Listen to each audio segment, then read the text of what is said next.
Scooty, going to be sort of secondary commentator. Um I speedrun this game sometimes. So I'm sort of going to going to be here for sort of more in-depth discussion of like sort of strats that these runners are using mostly, I think. Heck yeah. It's going to be good times. And on the screen here, on your left, we have the two runners, d2kemps. Hello. And on the right, wolfman2000. Greetings, everyone.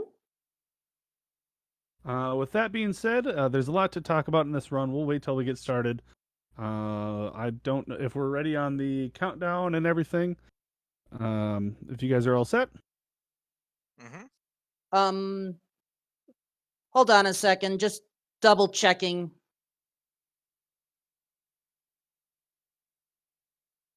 Chad, I cannot see you, but please make sure you can hear TR and Scooty. Yeah. Are we audible? Oh yeah, we're good. Okay. Yeah. Okay. I just turned up the game or the stream audio. Yep, we are all audible. Okay, good. All right. So Just had to make sure. I'm gonna mute myself now.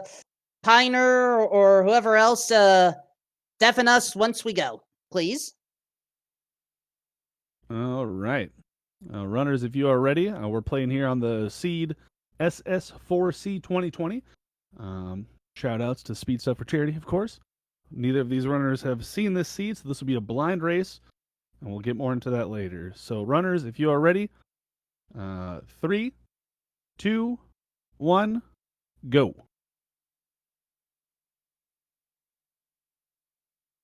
All right. So right away, both runners are starting in this school with all these children positioned in the seats. The order that the children are seated in is important because each child actually corresponds to one of the dungeon bosses, and the order that the children are seated in indicates the order in which the dungeon bosses will be encountered. Kind of a neat little feature. I'm really glad that we figured that one out pretty early. It just helps mostly with seeded runs, so you can tell if you want to skip it or not.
Oh, no worries. No worries. So yes, Dungeon 1 here. The basis of this game, though, is it is a Zelda-like randomized. Neither of these runners have seen the seed. They have no idea where anything is in this seed. Basic premise is go into the dungeons, get the items, fight the boss, and leave. You can see the runners are going to kind of take somewhat similar paths in these early dungeons, and it's just going to come down to exploration later on. And we're at the first boss. Yeah, and so this first boss is Azra Flail, the Knight of Death, and she's got this huge flail that she sort of swings around in a circle. And usually you need to use the sword to cut the flail and then attack her with it with the sword. If you sort of stand in the correct position, as you're seeing both of these runners doing very well, you just hold the sword out, it will instantly just break the flail and hit Ezra flail, so it can go very, very quickly. She tries her best. Yeah. Something to point out, Dungeon 1 and Dungeon 8, those bosses, Ezra flail and Hatasia, those two stay the same. Dungeons 2 through 7, those are the ones that really switch around. The boss will always have the same item in the dungeon, it's just the order of the dungeons that gets swapped around. Yeah. And so basically, since what you're going to see later on is that each boss that is encountered in Dungeon 4 or later will have 2 phases to the boss fight, whereas everyone in Dungeons 1 through 3 will only have 1 phase. And there is a lot of variability in how long those second phases take depending on the boss. So there are certain bosses that you want to see early on because their second phase is very long and you just want to have to not do it.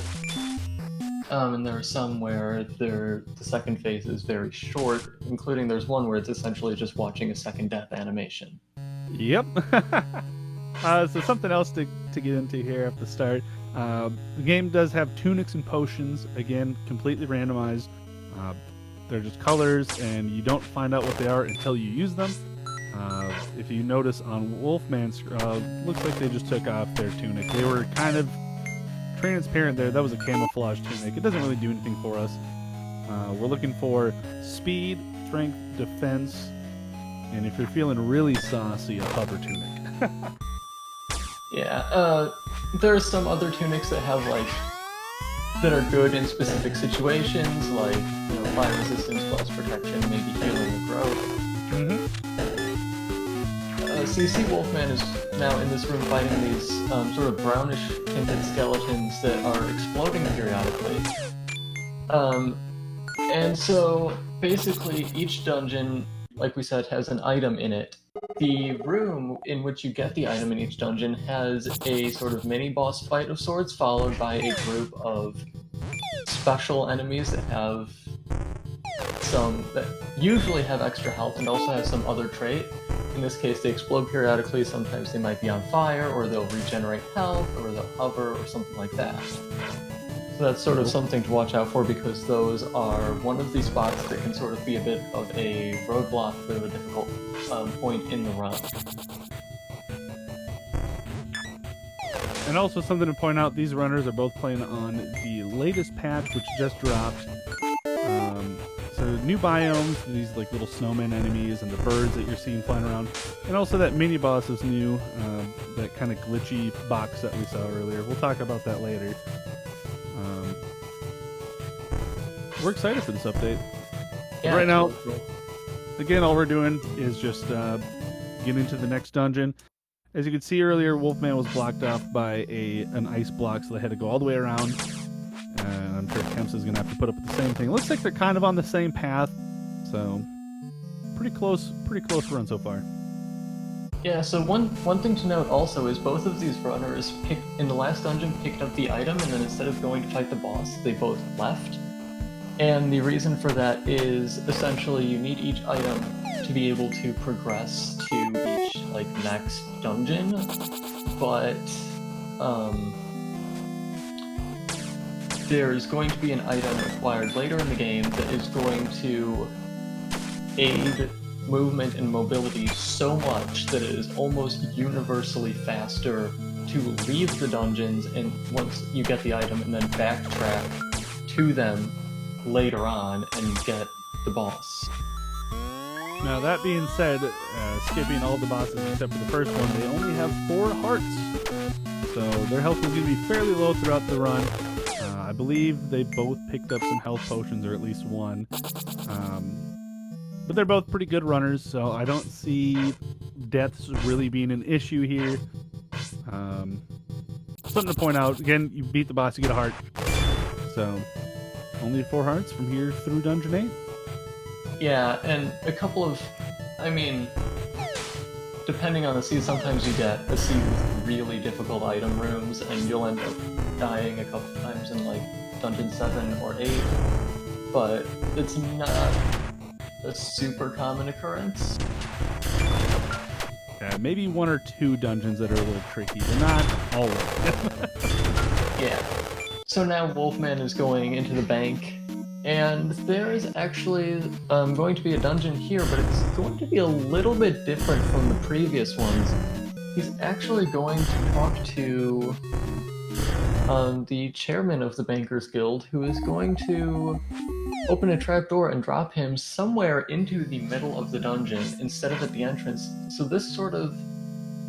it changes the approach because most of the time runners will try to find the exit immediately instead of the item so that they can get that warp so they can warp back to the entrance if they need to backtrack or if they get the item. There's the entrance. Yeah, so Wolfman just got the entrance, so now he's going to go and get the item. Looks like it's going to be bombs this time. However, sometimes in certain different layouts, you'll see runners choose to instead wait to go to the entrance. If they start, say, like really high up or something, it'll be faster instead to opt to find the item immediately and then go down to the entrance. These enemies are on fire, and there are a lot of them, but luckily most of them are spiders, which sort of don't all drop down immediately, so you can sort of take them on one at a time. You also get the heart drops from the bats. So I can help as well running low. Let's see. Well, there you go. Get that third heart. And we got the bombs. And again, using the bike, immediately back to the dungeon entrance, just a fast travel. Short flight called Prince Daniel. And I believe they are going to be going to the bridge and on to the second half. Yeah. Seems like Kemps is just right behind, right in the same item room there. Clearing out the bats and the spiders. And here you can see the difference again between the 32 and the 8-bit. On the 8-bit, the flames were covering the entire sprite, whereas in the 32-bit, it's these little wispy lines of flame that cover them. So a little bit harder to tell, but once you know what to look for, you can tell that they're on fire. Yeah. Alternatively, if you just walk up and touch one of them and you suddenly catch on fire, you know it's on fire. Speaking from experience. Here we are at the bridge, talking to the chairman again. Like rich people tend to do, throw money at the problems to make it go away. It doesn't necessarily work here. And we say hi to Delvin. Yeah, so Delvin, we're gonna see him a few times. He's just like a really cool, really nice guy, and he's gonna give Wolfman and very soon Kemps the location of every dungeon on the east half of the map, because he's so nice. What a nice guy Delvin is. Yeah. Also, if you notice the runners kind of dashing around the screens real fast, that is from the lighter. It is the hottest speed tech item in the game. Think of it sort of boots or like charging up the boots in various Zelda games in the past. And that will come in handy later. We're going to combine it with another item and use it to skip basically half the whole map. Yeah. And so you see Wolfman moving into Dungeon 5 now. What he just did with the snail is kind of an interesting little technique. If a snail is retracted into its shell and you have the Amulet of Strength, you can pick the snail up and throw the snail. And the snail counts as having been defeated instantly upon being picked up, which opens some sort of more options for runners when there's sort of a forced combat situation where, you know, if the last enemy's a snail, you just pick it up and you don't even have to actually defeat the snail. You can just, you can either just drop the snail from there or you can just carry the snail on into the next room. Yeah, they're not picky. Also, the bridge is usually it's my drink break time, so everybody stay hydrated, everybody. Yeah, mine too. Another, This is a bit of a this is a bit of a rough item room that Wolfman's got here. A lot of these birds, and they're huge. He's handling it pretty well. So you saw he sort of did a lighter dash across the line of them, and that's because the trail of fire sort of sets enemies that touch it on fire, and that deals damage.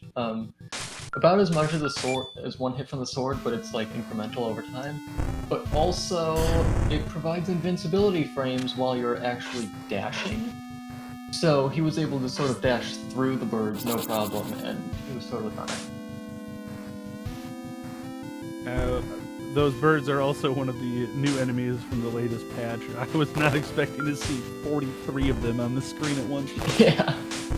I mean, even one of them is usually enough to sort of, cause some problems. And the growth on them too.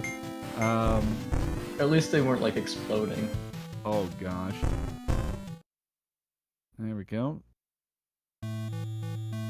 Camp's noticing, yep, that's a dead end. Turn around. Quick read of the room. Luckily, they didn't walk in. I don't know if that room had a trapdoor, but if you walk into a room with a trapdoor, you do have to clear the enemies or bike back to the start. So you can lose a lot of time there unless you have a quick way out. So Wolfman's on into Dungeon 6, and we're going to see something a little bit different in all likelihood in this dungeon, whereas in the previous dungeons, these two runners would just get the key. Or, no, sorry, get the item and then they would leave. Here, you have to get a key, and that will open a door that lets you get to the item. Sometimes you don't need it, but as you can see, there's a locked door right there, so Wolfman is going to need to find a key in order to get the item. Kemps has moved on to the bird room. Let's see how he acts. Over. Something else to point out, the dungeons do get larger as we go on. Each dungeon larger than the last. I believe there's some new dungeon layouts. That's also randomized. There's a few for each. Like Dungeon 4 has 3 or 4 different styles, and I think a couple more now with the new patch. The shapes are the same, but all of them from 5 onward have basically had a row cut out from them. Oh, okay. See, I knew that they shrunk down a little bit since the update. Oh no, Kemps just died on the bird room. Those pesky birds. That will lose a bit of time. Luckily, the enemies that were already taken out, I don't believe that those are going to respawn. So it's correct. Progress is saved. It's just having to get back to that room and clear it out. Wolfman, meanwhile, onto the Dungeon 6 item room. It's exploding, covering snails. He took a fair bit of damage, but he persevered and got the bow. You can see, as you just saw with on both of these runners' screens, in this game handles health a little bit differently than most similar games, whereas like in Legend of Zelda, if you're at 0 hearts, you die. In this game, if you're at 0 hearts, you're sort of put at critical health, and during that period, if you take damage from any source other than poison, you instantly die. However, if you go... Oh no. With one bird left. If you go some amount of time, I don't know exactly how long it is, without taking damage while on critical health, you will be healed back up to half a heart. A little buffer period, a little bit of a grace period there. Yeah. Oftentimes when I'm at 0 hearts, I definitely don't notice that I'm flashing red, so detrimental to me. I don't believe there's really there's no beep. There's no low health beep. Right. There is the little sound effect that appears when each little blood thing pops up. See, this is all stuff that I tune out when I'm playing and running. Yeah, it's a lot more subtle than the constant beeping. So Wolfman here is on to Dungeon 7, and whereas in Dungeon 6 you saw that he needed 1 key to get to the item room, here he's likely going to need 2 keys to get to the item room. And the other interesting thing is that I'd like to point out is when he opens the map, you see there is sort of a column on the left side of the map that is completely empty. And that sort of indicates that there is going to be a secret room there. Each dungeon from 4 through 8 will have a secret room that's not part of the standard layout, and there are 5 different items that it can be, and I think that's something. What each one does, I think, is something we can wait to discuss until they sort of get to that point. So. Yes, the secret rooms. I'm excited to see. I don't know who's going to go for what. If it presents itself to these runners, they will go look to see what's inside. Otherwise, you might just lose more time than you're going to save finding some of the items in there. Yeah, I know Wolfman sort of tends to go out of his way for secret rooms a little bit more often than Kemps does. I don't know how that's going to sort of come into play here. So Wolfman just got the spring, so he's going to be able to jump over pits, and that's going to sort of... you're going to see some interesting stuff with that very, very soon. Heck yeah. Coming up on the secret lab here. Looks like it's just one screen left. A quick swim to the lab.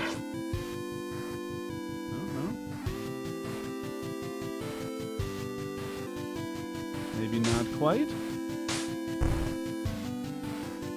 So this is the area that I was talking about where we're going to skip half of it. Being able to combine the dash with the lighter and that jump, you can clear a lot of blocks. So here we go, right here. And that is half of this puzzle dungeon sphere. There's an entire left side. We don't look at it. We literally don't even know what happens over there. Yeah. Basically, this is one of the 2 sort of significant areas in the game from a gameplay perspective that are not, where the layout's not randomized, so there's a route for it that basically we all know, and we all just skip that. And I've seen the left side of the lab like once in the past 2 months. I think we're all allowed one. Not even on my first casual playthrough did I see the left side. Oh wow! It was not until much later, just simply, when I first started out, I was like, okay, you got a dash, you got a jump. Let's go ahead and put those together. Yeah. And then one time I got here without a jump for some reason. I was like, well, now I gotta do the left side. So on Wolfman's screen, first of all, we find out that Delvin's actually not the really nice guy, and also he's been fired because he's our villain. But also Wolfman was then dropped into the middle of Dungeon 8, sort of like with Dungeon 4. The walls are kind of doing a thing right now, where they're flashing and kind of glitching out. That's working as intended. That's how it's supposed to be during regular games.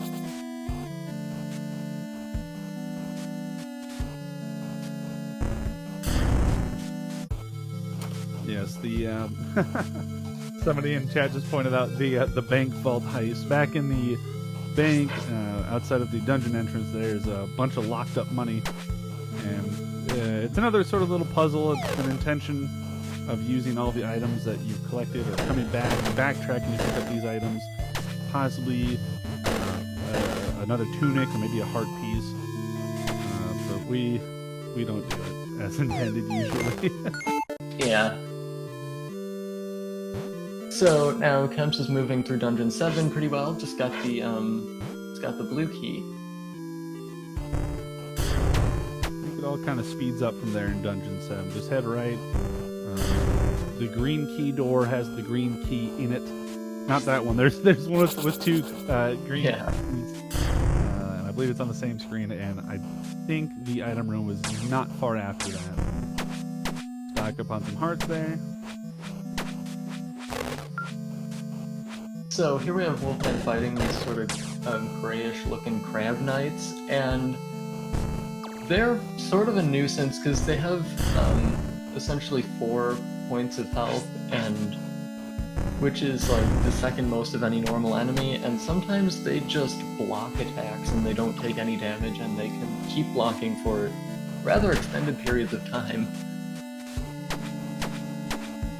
Yeah, they are pretty annoying. There is ways to get around that. I don't think either one are going to pick up a hammer or an axe.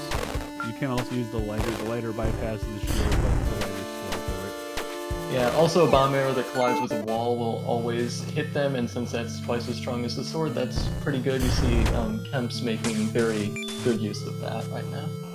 Definitely, you know, at least in Dungeon 8. For some reason in Dungeon 8, I personally always have troubles with bomb collection. So it comes down to just a management of your inventory there. Did we explain the special wall here in Dungeon 8 yet? Not exactly. If you want to go for that, Yeah, so, definitely, yeah. So as we're walking through it, actually it's speaking of of right which, there.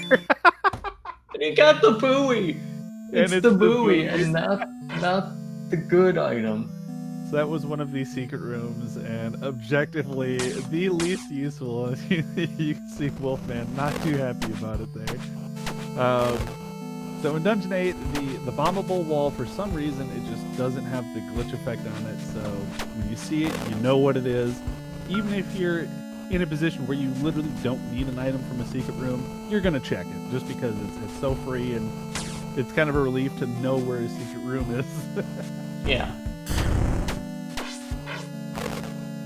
Plus, I mean, Wolfman has found the item room now. So these enemies here are going to be kind of special because they're huge and they're on fire and they are...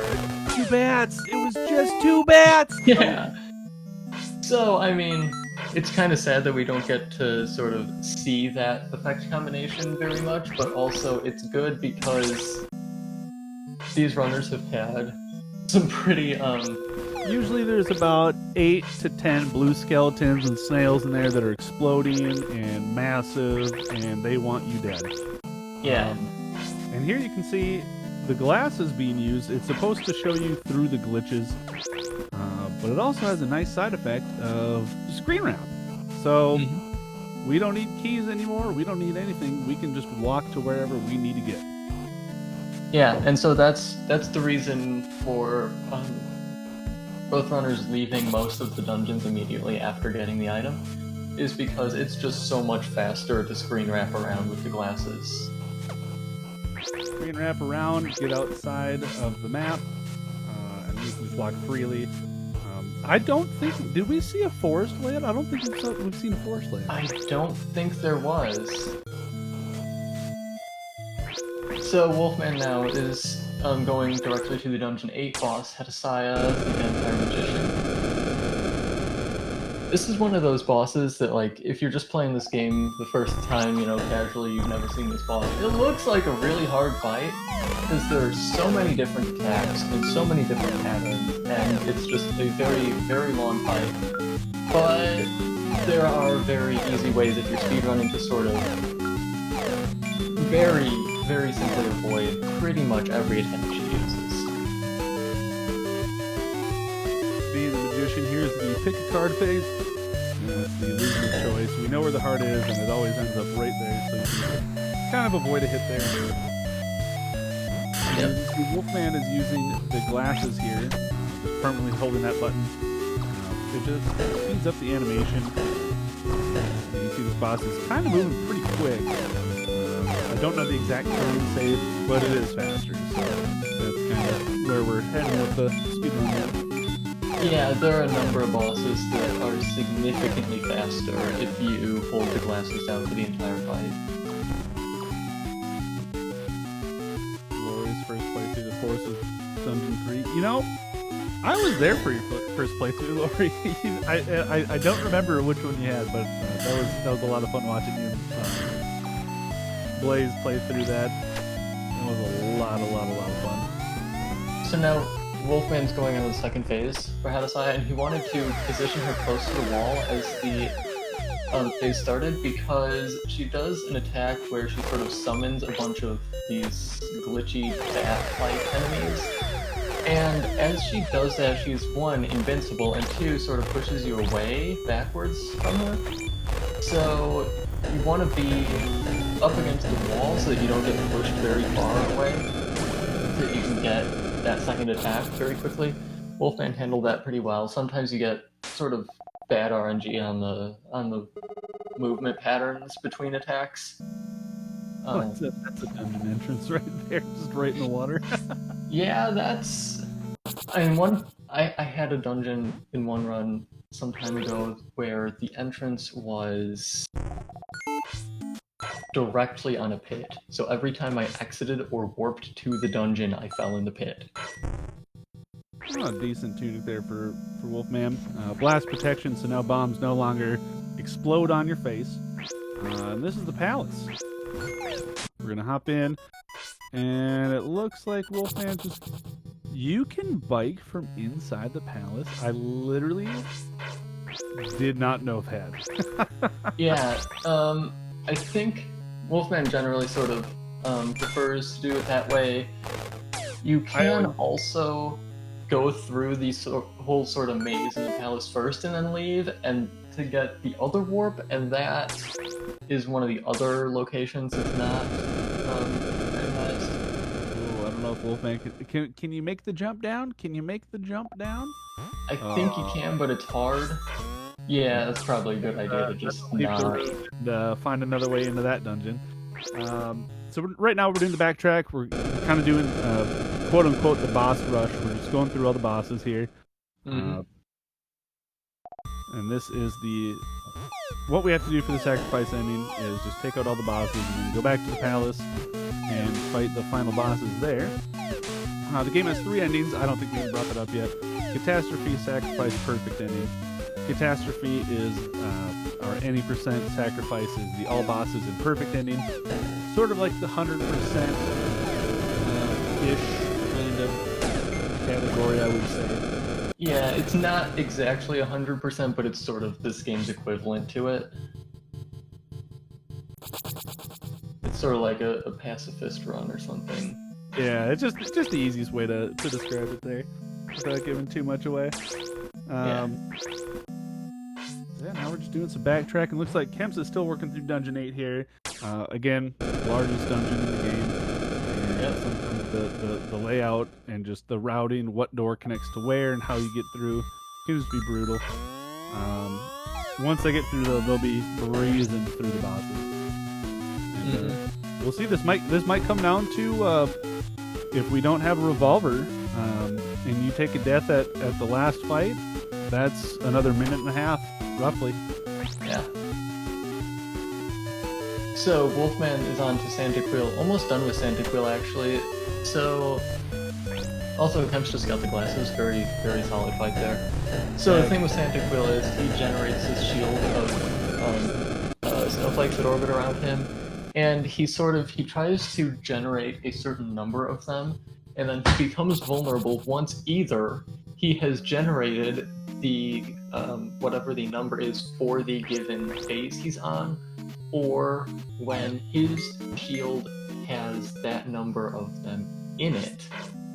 So, for example, the first phase, he will put up 6, and then he becomes vulnerable. From that point on, like in the for the second hit, he will become vulnerable either once his shield reaches 12, or when he has attempted to put up 12. Heck yeah. And I believe you can extinguish, you can melt the snowflakes with the lighter. I still do the old method where I just dash back and forth. I don't do any timing. Yeah. It's not a huge time loss, and it's honestly probably safer. Here's Tenta Lucius, wonderful boss, again with the glasses speeding up the animations, if that's why. You're curious why it looks so crazy. Yeah, the time save. Dodge the oil bubbles there, hit the tentacles that come out of the ground, and we're doing a little skip here actually. If you walk straight down in the center of the room, you can skip the DVD screensaver phase of this boss. And, now we're on to phase 2, and again here, you'll see when Kemps gets to this area, just note how different these bosses look, especially in their second phase. Yeah. Scooty, what would you gander this Tenta Lucius looks like in 8-bit right here? I mean, some sort of UFO, maybe. Looks like I see like a turkey sort of thing going on here with the horn. Yeah, and there's sort of the gobble. But there's also like a very high swag level going on. Yes. And again, so just keep note of all these bosses. Then once Kemps makes the rounds here, you'll see just the difference in the art styles here for the bosses. Yeah. Did we get to okay, all right, we're going. Catseal's got to be coming up here quick now. I believe this Catseal's in is 7, I believe. Oh, there it is. Wolfman has found the old revolver. So this is one of the very sort of important moments in RNG in this game. You get one shot with it, but whatever you shoot is instantly defeated, so we just use it on the final boss, and that saves almost 2 minutes. Kemp's also got sort of an unfortunate pattern. I will say this, the best way to describe the difference between 8-bit and 32-bit, 32-bit, to me anyway, just the word vaporwave comes to mind for the second phase bosses. And that will become very prevalent here as Kemps rushes through these bosses now. Yeah.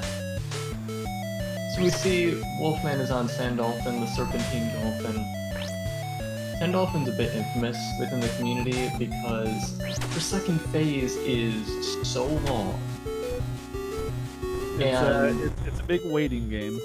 Yes, most of this second phase of this fight is spent passively dodging. It's sort of kind of a bullet hell sort of thing, but since you can go underwater, it's fairly straightforward to dodge as long as you don't run out of air. And then basically just repeat this 4 times, getting 1 hit each time, and then it's over.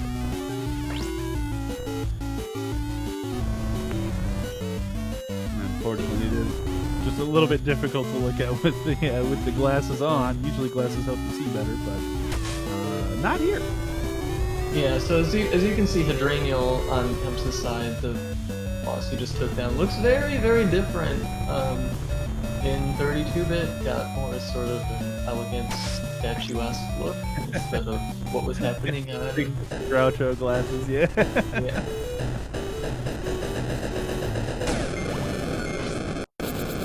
Alright, I think Wolfman's only got a few more bosses here. Something else we didn't really point out. We're actually skipping something else with the boss fights. Since we have the bicycle, the fast travel, when you collect the hearts, it wants to play a cutscene, aka memories, in this game. But if you press the select button and fast travel off of that screen, you can skip the cutscene. That saves like 30 seconds every time. Yeah. You discovered that, didn't you? That might have been me. That was February was so long ago. Yeah, I think the SRC thing says you discovered it. Yeah, it's luckily the community's been pretty solid, and we're still finding stuff to this day. And even if we're not finding new stuff, the runners amongst us were also discovering things that, like the last time these two raced, Kemps was not using the glasses on all the bosses. And like, oh, I thought that only worked on Hatasia or whichever boss. And we're like, no, it works on a lot of them. So now Kemps is doing that. So now they're picking up some speed here. Or somebody's working with the super bonk now, using a lighter and jumping around and everything. So, community's awesome. So, Wolfman's onto the Krybadin fight, and Phase 2 of Krybadin is so long, and also very punishing because he's got these weak points that orbit around him, and if you miss a shot, you lose a lot of time.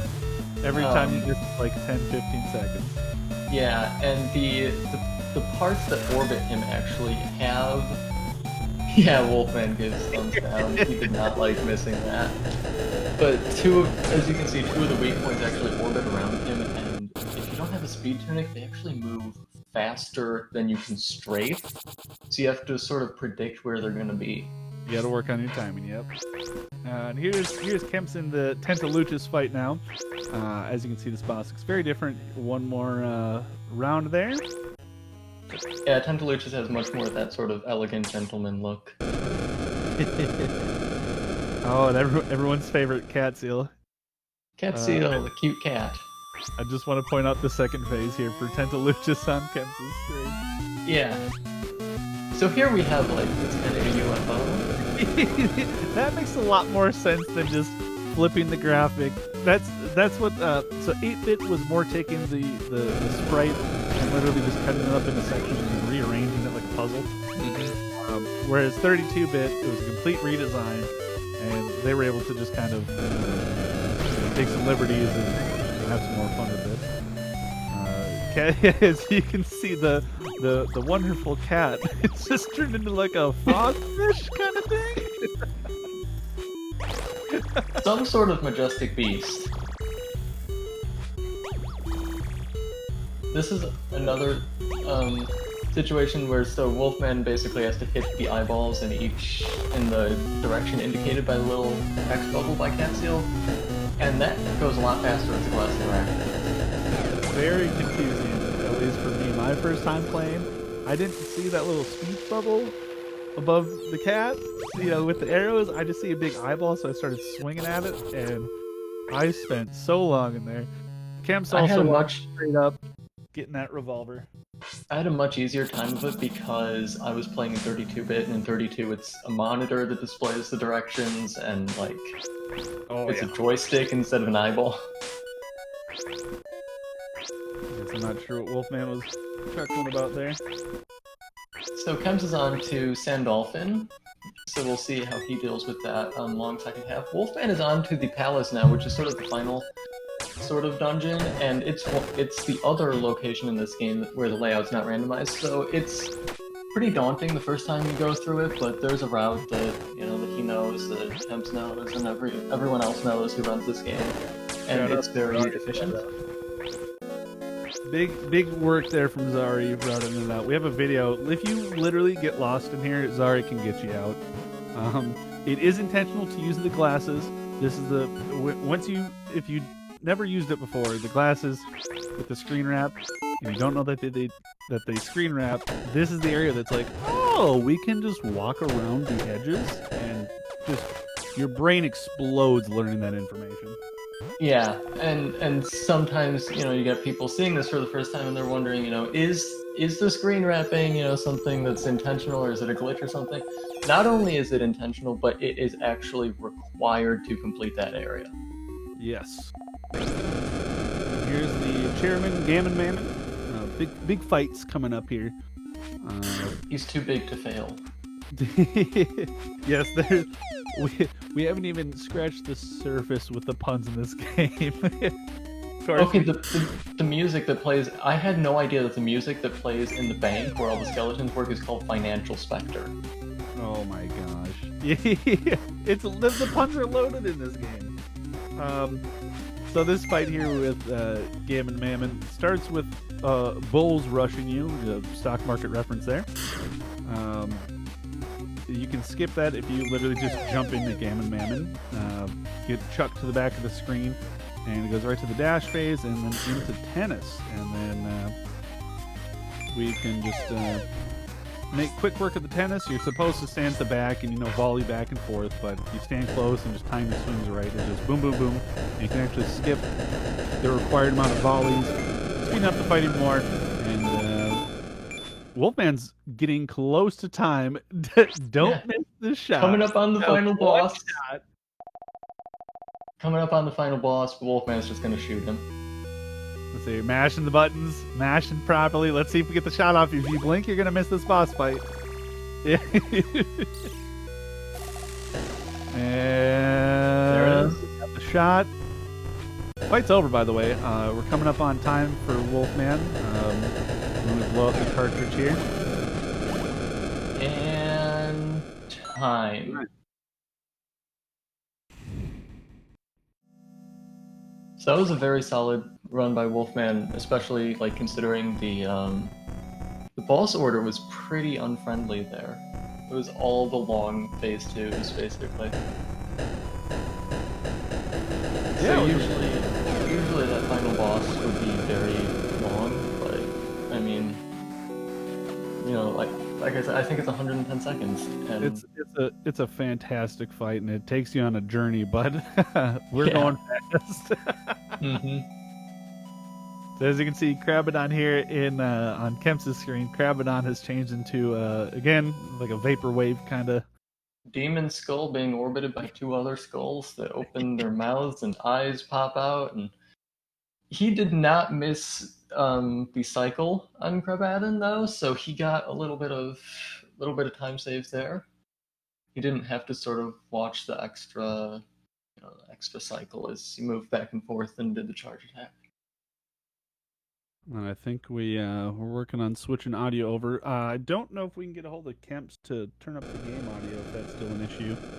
And then we can get Wolfman in here for commentary while Kemp's finishes up. And again, here's Catsiel.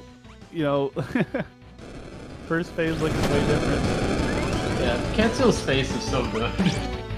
I love that character design.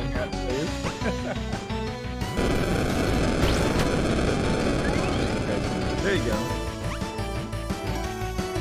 And then you'll see the second phase, where it was an eyeball in the center of the screen. Now a joystick and a giant computer monitor with inputs of the arrow. Way easier than 8-bit if you're your first time playing blind. Kemps went to swing at the bats so they wouldn't attack him, and he sort of inadvertently hit the joystick too. And since he was facing in a different direction and Cassiel was indicating, he missed it. Yeah, if you miss one of these inputs, you have to do it all the way back from the start. Not a huge time loss, but it's just more annoying because it's not a tough section. It can just be you're walking by it and you're swinging at a bat to get it out of the way, and all of a sudden like, oh, you wanted to hit the button? Yeah, I've had that happen to me so often that at this point I just tank everything. To be honest, considering I felt like I was messing up my play, I was afraid I was going to mess up Catsiel as well. Yes, Wolfman, welcome in. Good job on that run. Congrats. Thanks. Despite some of my misgivings and, my usual, okay, have to pick up meteors for the charity, which I'll donate during the next intermission. That's why I checked that. This seat had surprisingly tricky mid-boss battles. Yeah, the huge birds. Yeah, the huge birds. Oh, as much as I have a lovely bird emote from another channel, birds are jerks. And that was one of the combinations I was afraid of. Yeah. I might have screamed a little bit.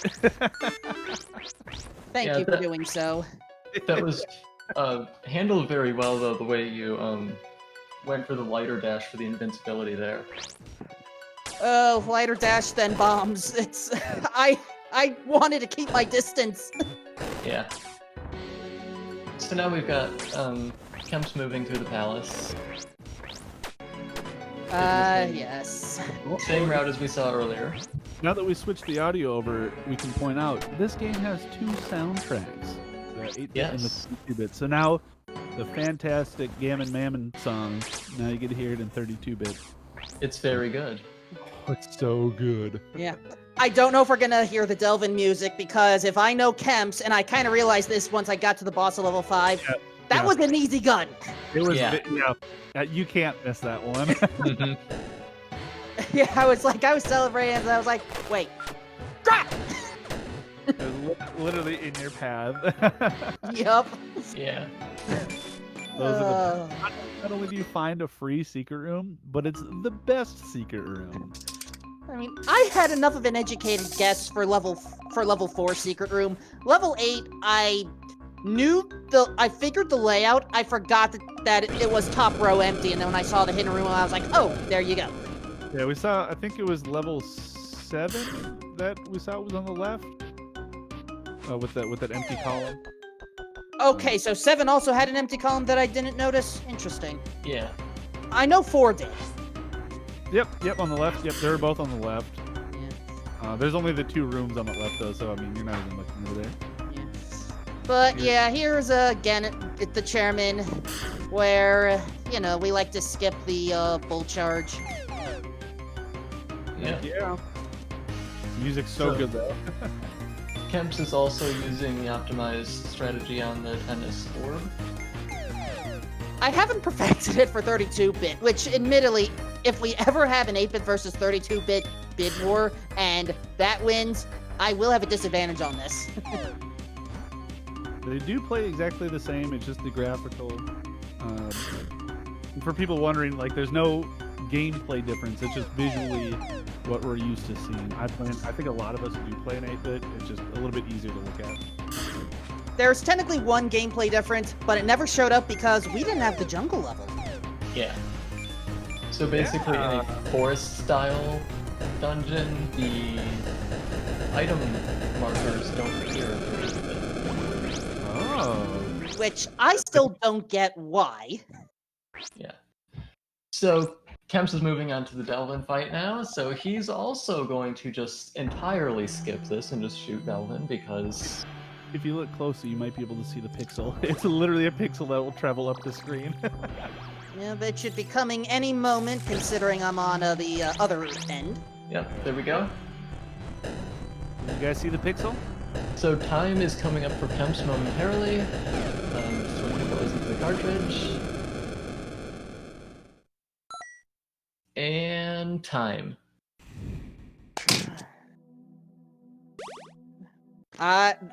GG Kemps. I hate the bird enemy. I hate the bird enemies. I hate them so much. I hate them so much. Play this patch. I think literally more than half of the deaths I've had since the update have involved birds. Yeah. I made sure to play a few seeds last night. I actually had a strong bird room where the birds deal twice as much damage to you, and I was like, oh gosh, I knew I had to prepare for that. So I assume you did not die in the I did not die in the bird room? You're dead there. 2 for Kemp. Lighter and bombs. Lighter to get out of the way, and bombs for throwing. I threw bombs. I did not use lighter in that manner. Yeah, the invincibility from the lighter dash was really big for Wolfman, I think. Mm. Yeah, the mid-boss rooms are not that friendly this time. Though we had the friendliest gun of all of our seeds so far. Yeah, that was Yeah. Yeah. Yeah, that was it was just like, oh, gun. Okay. Mm-hmm. But yeah, it's 1.1 is still relatively new. We're still figuring out some of the wrinkles. I mean, Scooty here is effectively the new champ that Kemps and I have to chase now. Yep. Well, Is Nashon still Nashon? I haven't gotten a chance to actually play it on the new It's patch. structurally similar, though there's still some things that have to be accounted for. By the way, Nashon is the common seed that is used for seeded runs, where we have knowledge of the seed and we just try to optimize it as best as possible. Nashon just happened to be one of the good ones back in the day, and folks like to stick with it. yeah, I believe Zari said that there would need to be an extra hover potion. I don't know if that's still the case. I can confirm that. in chat there. Yep.